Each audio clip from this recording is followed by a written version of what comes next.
What if I told you that Hitler had a spy who predicted exactly how World War II would end 2 years before it happened? What if I told you this spy delivered a report so accurate, so terrifying, that it could have changed the entire course of history? And what if I told you that Hitler's response wasn't to listen, but to have the man slowly strangled to death with piano wire? This is the story of the most important piece of paper in World War II. A document so explosive that it literally predicted the fall of the Third Reich down to the exact numbers. But here's the crazy part: nobody believed it. March 17, 1943. Berlin. Picture this: a wood-paneled office in the heart of Nazi Germany, where Admiral Wilhelm Canaris, head of German military intelligence, is holding what looks like just another boring intelligence report. But this single sheet of paper contains information more devastating than a 1,000-pound bomb. The report doesn't describe some new Allied superweapon. It doesn't reveal invasion plans or secret armies. Instead, it describes something that sounds absolutely ridiculous: an American factory that can supposedly build a massive 4-engine bomber every single hour. To put that in perspective, German factories, the supposed pinnacle of engineering efficiency, took weeks, sometimes months, to build comparable aircraft. The idea that Americans, who the Nazis mocked as a mongrel race of immigrants and minorities, could pull off something like this? It was laughable. But here's what makes this story absolutely insane: the report was 100% accurate. In fact, it was actually an underestimate. Admiral Wilhelm Canaris was not your typical Nazi. While Hitler's inner circle was filled with fanatics and yes-men, Canaris was an old-school professional who believed in one thing above all else: facts. Cold, hard, inconvenient facts. As head of the Abwehr, German military intelligence, Canaris ran a global network of spies and analysts. His job was simple: tell the German high command exactly what the enemy was capable of, no matter how ugly the truth might be. And by early 1943, the truth was getting very, very ugly. See, while Hitler was still fantasizing about German superiority and inevitable victory, Canaris was seeing reports that kept him awake at night. Reports about an industrial monster awakening across the Atlantic that would make Germany's war machine look like a toy factory. The intelligence didn't come from one source, it came from everywhere. German businessmen returning from America spoke of factories so vast they had their own weather systems. Diplomats in Washington reported production targets that seemed to have extra zeros. Swedish engineers sent coded messages about assembly lines that moved with the precision of clockwork. And they all pointed to the same place: a factory complex in Michigan called Willow Run. While the Nazis were busy believing their own propaganda, something extraordinary was happening in the American Midwest. Henry Ford, the same guy who revolutionized car manufacturing, had made an audacious promise. He would build airplanes the same way he built Model T cars. The aviation industry laughed at him. "You can't expect a blacksmith to make a watch overnight," one executive sneered. Ford was about to prove them spectacularly wrong. Welcome to Willow Run, a factory so massive it was called the most enormous room in the history of man. We're talking about a building that stretched for over half a mile. To give you an idea of the scale, the assembly line was so long that it had to make a 90-degree turn to avoid crossing into another county and paying extra taxes. They literally called it the tax turn. But here's what made Willow Run truly revolutionary: it wasn't just big, it was smart. Ford broke down the complex B-24 Liberator bomber, an 18-ton beast with over 1.5 million individual parts, into manageable subassemblies. Each worker learned one specific task and repeated it perfectly over and over. This wasn't traditional aircraft manufacturing. This was mass production on a scale never before attempted with something so complex. Imagine trying to build a smartphone on an assembly line in 1943. That's essentially what Ford was attempting with these bombers. The workforce? This is where it gets really interesting. At its peak, Willow Run employed over 42,000 people. Nearly a third were women, the famous Rosie the Riveters, operating welding torches and rivet guns with precision that would make seasoned mechanics jealous. Over 9% were African American, and another 3% were classified as disabled. This was the exact opposite of Nazi ideology. Hitler preached about racial purity and the superiority of the master race. Meanwhile, America was proving that diversity, not purity, was the real source of strength. And these inferior people, according to Nazi propaganda, were about to bury the Third Reich under an avalanche of steel and aluminum. When Canaris's analysts did the math, the results were terrifying. If the Americans could actually produce one bomber every hour, that meant 24 planes per day. Over 700 per month. From a single factory. To put this in perspective, the entire German aircraft industry was struggling to produce a fraction of that number in heavy bombers across all their factories combined. We're talking about one American factory potentially outproducing the entire Third Reich's heavy bomber program. But surely this had to be American propaganda, right? Wrong. Japanese naval attaches, Germany's own allies, were sending back reports with the same numbers, and their tone wasn't boastful. It was pure dread. Even America's allies were scared of what they were witnessing. When your own allies are terrified of your industrial capacity, you know something unprecedented is happening. The data was solid. The sources were verified. Multiple independent intelligence networks were all reporting the same impossible numbers. The implications were devastating. As one aware officer put it, if these numbers are correct, then Germany has already lost the war. It is no longer a question of willpower. It is a question of mathematics. Think about what this meant. The war's outcome wasn't going to be decided by superior tactics, better training, or even advanced technology. It was going to be decided by who could build the most stuff fastest. And America was about to unleash an industrial avalanche that would make the German war machine look like a corner bike shop. Armed with this terrifying intelligence, Canaris faced his biggest challenge, getting anyone in power to listen. And standing in his way was Hermann Göring, head of the German Air Force and the second most powerful man in Nazi Germany. Göring was everything Canaris wasn't: flamboyant, corrupt, and completely divorced from reality. He had built his reputation on the myth of German air superiority, and he wasn't about to let some pessimistic admiral ruin his narrative. Picture this scene. Canaris walks into Göring's office with detailed intelligence reports from multiple verified sources, mathematical projections, and photographic evidence. He's essentially holding the key to Germany's survival. If they act on this information immediately, they might be able to negotiate a peace before being completely overwhelmed. When Canaris presented the Willow Run intelligence, Göring's reaction wasn't concern, it was laughter. Americans cannot build airplanes, he famously sneered. They are very good at refrigerators and razor blades. This wasn't just arrogance, it was the perfect summary of Nazi delusion. To them, Americans were shopkeepers and consumer addicts.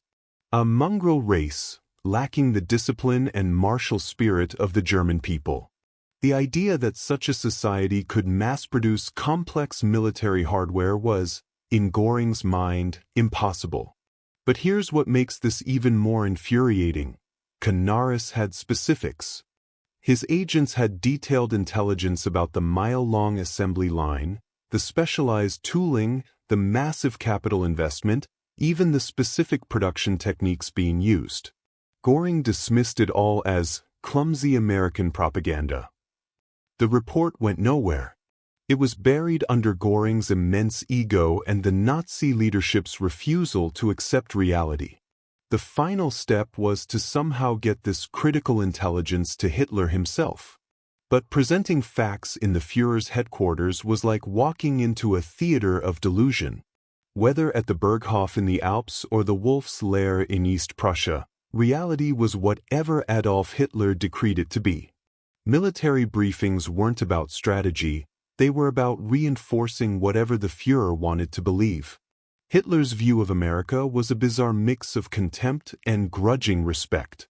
He saw it as a nation crippled by racial mixing and controlled by Jewish financiers. When confronted with the Willow Run production figures, one bomber every hour, over 650 per month from a single plant, Hitler's reaction mirrored Göring's but with pure venom.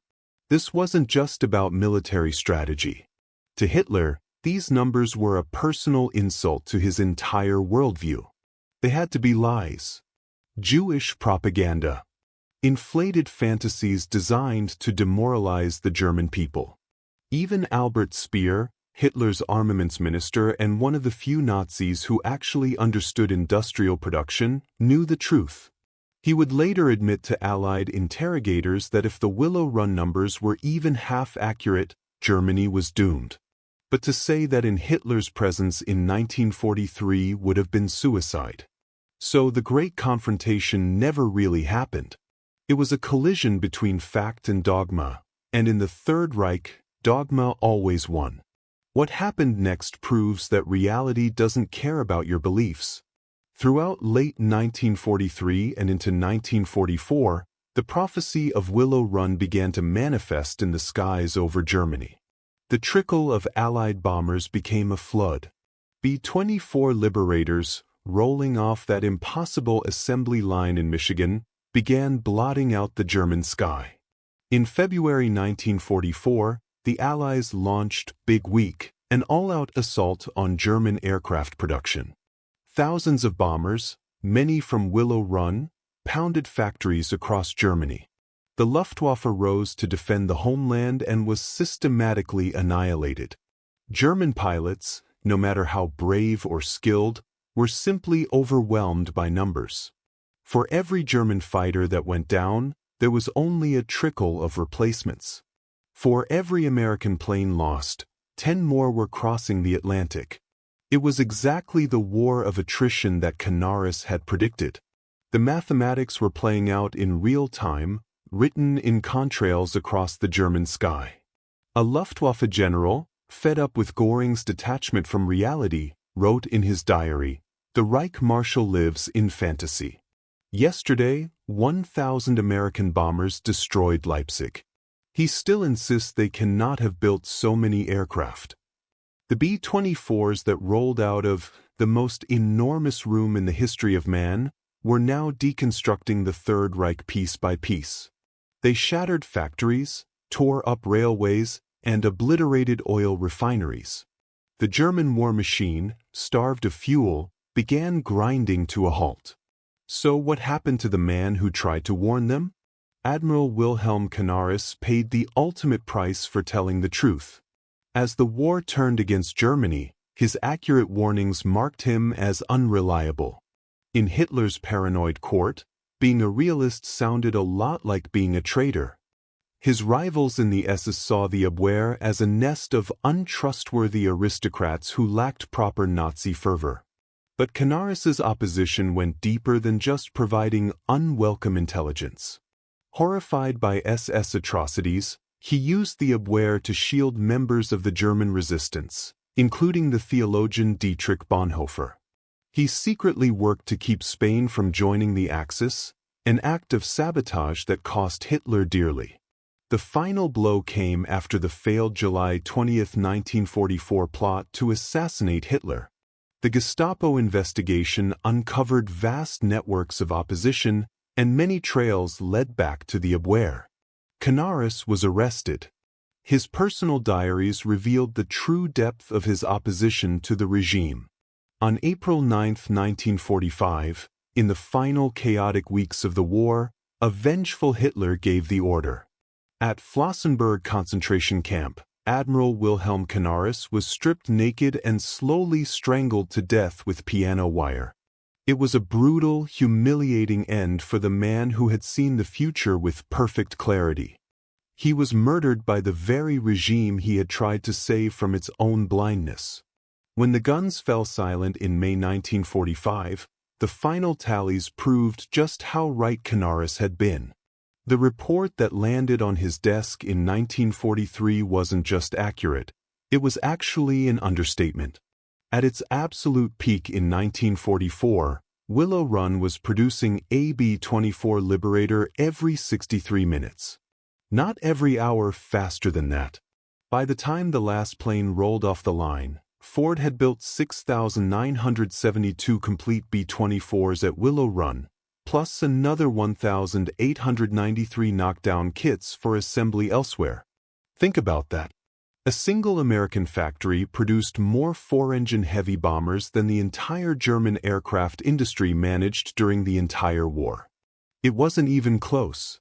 Across all American factories, the United States produced over 18,400 B-24 Liberators, making it the most produced heavy bomber in history. In total, from 1940 to 1945, the U.S. manufactured over 300,000 military aircraft. Germany, in the same period, produced around 94,000 combat aircraft. American industrialist William Knudsen said it best, "We won because we smothered the enemy in an avalanche of production the like of which he had never seen nor dreamed possible." But here's what makes this story even more incredible. Willow Run wasn't just winning through sheer numbers, it was conducting psychological warfare that the Germans never understood. Every single B-24 that rolled off that assembly line carried a message that went beyond its bomb load. It was proof that democracy could mobilize faster, more efficiently, and more innovatively than fascism. It demolished the Nazi myth of Aryan superiority with cold, hard mathematics. The diverse workforce at Willow Run, women, minorities, immigrants, disabled workers, wasn't just building bombers. They were building the destruction of an ideology that said such people were inferior. Every rivet gun operated by a Rosie, every weld completed by an African-American worker, every inspection passed by an immigrant was another nail in the coffin of Nazi racial theory. Imagine being a German pilot, trained to believe in the superiority of the master race, only to be shot down by a bomber built by the very people your propaganda told you were subhuman. That's not just military defeat, that's the collapse of your entire worldview. What makes Canaris's story so relevant today is that it perfectly illustrates how ideology can blind us to reality. The Nazis had the best intelligence service in the world at the time, but it didn't matter because the leadership refused to accept information that contradicted their beliefs. This wasn't a failure of technology or resources, it was a failure of critical thinking. The Germans had satellites in Washington, spies in factories, and detailed reports from their own allies. They knew exactly what was happening. They just couldn't bring themselves to believe it. Sound familiar? In our age of information warfare and echo chambers, the story of Canaris feels eerily relevant. How many crucial truths are we missing because they don't fit our preconceived notions? How many impossible reports are we dismissing because they challenge what we want to believe? The tragedy isn't just that Hitler ignored the intelligence, it's that good people died because of that willful blindness. Canaris and thousands of other Germans who tried to inject reality into the Nazi war machine paid with their lives. But the cost was much higher than that. Every month that the war continued after March 1943, when the mathematical certainty of German defeat was already clear, represented hundreds of thousands of unnecessary deaths. Soldiers on both sides, civilians in bombed cities, victims of the Holocaust who might have lived if the war had ended sooner. Canaris died knowing that he could have saved millions of lives if only someone in power had been willing to listen to the truth. Willow Run didn't just help win World War II, it revolutionized how we think about manufacturing, logistics, and human potential. The lessons learned there influenced everything from the post-war economic boom to the space program to modern supply chain management. The arsenal of democracy, proved that when free people unite behind a common cause, they can achieve things that seem impossible. It showed that diversity isn't a weakness to be overcome, but a strength to be harnessed. And it demonstrated that in the modern world, the side that can innovate and produce fastest will ultimately win. These aren't just historical lessons, they're blueprints for how democratic societies can meet any challenge, whether it's a pandemic, climate change, or threats from authoritarian regimes. Here's what makes this story absolutely mind-blowing. The German failure wasn't a failure of spying. German agents did their job perfectly. They got the intelligence. They verified the sources. They did the math. The failure was a failure of acceptance. It was a total cognitive collapse at the highest levels of Nazi leadership. They simply couldn't process facts that contradicted their fanatical ideology. The Nazis were defeated not by a secret weapon, but by simple arithmetic. They were buried by an avalanche of steel and aluminum forged by the very people they disdained, men and women of all backgrounds working together in a free society. But here's the really terrifying part. This could happen to anyone. Any government, any organization, any individual can fall into the trap of believing what they want to believe instead of accepting uncomfortable realities. Willow Run stands as a monument to everything Nazism tried to destroy. It proved that the power of a diverse, free society to mobilize and innovate could operate on a scale that totalitarianism could never match. The factory floor was a microcosm of the Allied cause, a chaotic, inefficient, beautiful mess of humanity that, when united, achieved the impossible. While the Nazis preached about the superiority of racial purity, America demonstrated that diversity was actually a source of incredible strength. This story isn't just about World War II, it's about human nature. It's about confirmation bias, echo chambers, and the dangerous comfort of believing what we want to hear instead of what we need to know. Think about how many times in your own life you've dismissed information because it didn't fit your worldview. Think about how many impossible things have happened in recent history that experts said could never occur. Brexit, Trump's 2016 victory, the rapid development of COVID vaccines, the rise of social media as a political force, cryptocurrency, SpaceX landing rockets. Every single one of these events had Admiral Canaris figures, people who saw the signs, did the math, and tried to warn others. And in many cases, they were ignored or dismissed until reality made their predictions undeniable. The pattern is always the same. Inconvenient truth meets comfortable delusion, and delusion usually wins until reality forces a reckoning. Willow Run teaches us that the most powerful force in the world isn't military might or advanced technology, it's the ability to organize diverse human talent around a common purpose. When you give people the tools, training, and motivation to contribute their best efforts, impossible things become inevitable. This lesson is more relevant than ever. Whether we're talking about climate change, space exploration, artificial intelligence, or any other massive challenge facing humanity, the solution will come from bringing together the best minds from every background and giving them the resources to succeed. The Nazis lost because they rejected this principle. They believed that ideological purity was more important than practical effectiveness. They chose tribal loyalty over empirical truth. And they paid the ultimate price for that choice. Every day, each of us faces a choice between being Canaris or being Goring. We can choose to seek out uncomfortable truths and act on them, even when it's inconvenient. Or we can choose to dismiss information that doesn't fit our preferred narrative and hope reality will somehow bend to our wishes. Canaris chose truth and died for it, but his legacy lived on in every bomber that rolled off the Willow Run assembly line. His accurate intelligence, even though it was rejected by his own side, ultimately helped save the world from fascism. Goring chose comfortable delusion and took his entire nation down with him. His refusal to accept reality didn't change the facts. It just made the eventual reckoning more devastating. March 17, 1943 was the day the truth arrived in Berlin, and nobody in power was willing to listen. A single piece of paper contained the most important strategic intelligence of the war, and it was dismissed as propaganda. The spies were right. The admiral was right. The numbers were right. But in a regime built on ideology instead of reality, being right was a death sentence. The next time someone presents you with facts that challenge what you want to believe, remember Admiral Wilhelm Canaris. Remember the man who saw the future with perfect clarity and was murdered for telling the truth. Because in the end, reality always wins.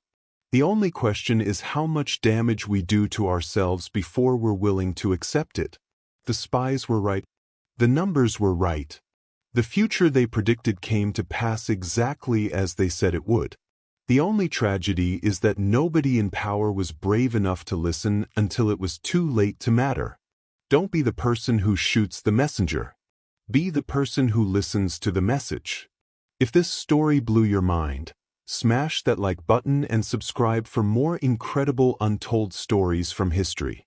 What other impossible intelligence reports do you think changed the course of history? Pearl Harbor? 9/11? The fall of the Soviet Union? Let me know in the comments below. I read every single one, and your suggestions often become future videos. And here's a question that'll keep you up at night. What impossible intelligence report is sitting on someone's desk right now, being dismissed as propaganda or fantasy? What Admiral Canaris of today is trying to warn us about something we're not ready to believe? Don't forget to hit that notification bell so you never miss our latest investigations into the moments that shaped our world. Because the most important stories aren't always the ones that make headlines. Sometimes they're the ones that get buried in quiet offices, waiting for someone brave enough to listen. Thanks for watching, and remember, reality doesn't care what you believe, but your survival might depend on believing what's real. I'll see you in the next one. Response.